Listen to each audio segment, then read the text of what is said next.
আজকে স্বপ্নগর পত্রিকার অনলাইনে আমাদের সাথে থাকার জন্য আপনাদেরকে সাধুবাদ জানাই। আমি সৈয়দ রেজওয়ানুল হাবিব।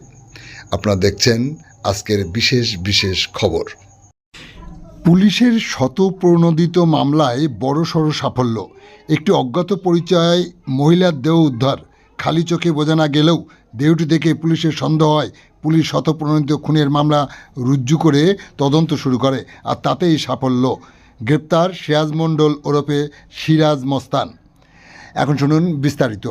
গত 28শে মার্চ মিনাকা থানার দুদুরদহ এলাকায় শ্মশান সংলগ্ন পুকুরের ধার থেকে একটি অজ্ঞাত পরিচয় এর মহিলার মৃতদেহ উদ্ধার হয়।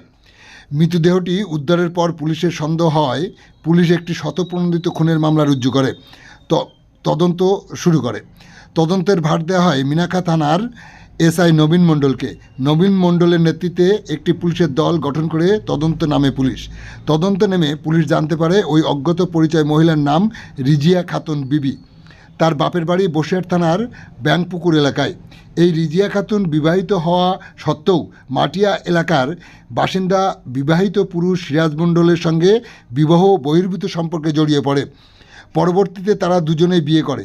এরপর কিছুদিন যাওয়ার পর দুজনের মধ্যে অশান্তি শুরু হয়। এরপরেই সিরাজ মণ্ডল পরিকল্পনা করে রিজিয়া খাতুন বিবিকে খুন করতে হবে। পরিকল্পনা অনুযায়ী সিরাজ মণ্ডল তার স্ত্রী রিজিয়া খাতুন বিবিকে মিনাকা থানা দুতুরদহ এলাকায় নিয়ে আসে এবং সেখানে তাকে খুন করে ফেলে রেখে পালায়।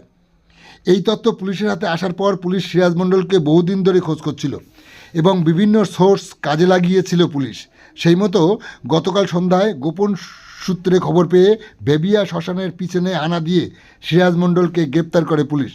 পুলিশ তাকে জিজ্ঞাসাবাদ করে বেশ কিছু তথ্য পুলিশের হাতে এসেছে, কিন্তু আরও কিছু তথ্য জানার জন্য 14 দিনের পুলিশি হেফাজত চেয়ে আজ তাকে বসিরহাট মহকুমা আদালতে পাঠায় পুলিশ। আপনারা দেখছেন সেই সময়কার বিশেষ মুহূর্তের ধারণকৃত ভিডিও চিত্র আজকের স্বপ্নগর পত্রিকার অনলাইনে। আমাদের সাথে থাকুন, দেখতে থাকুন।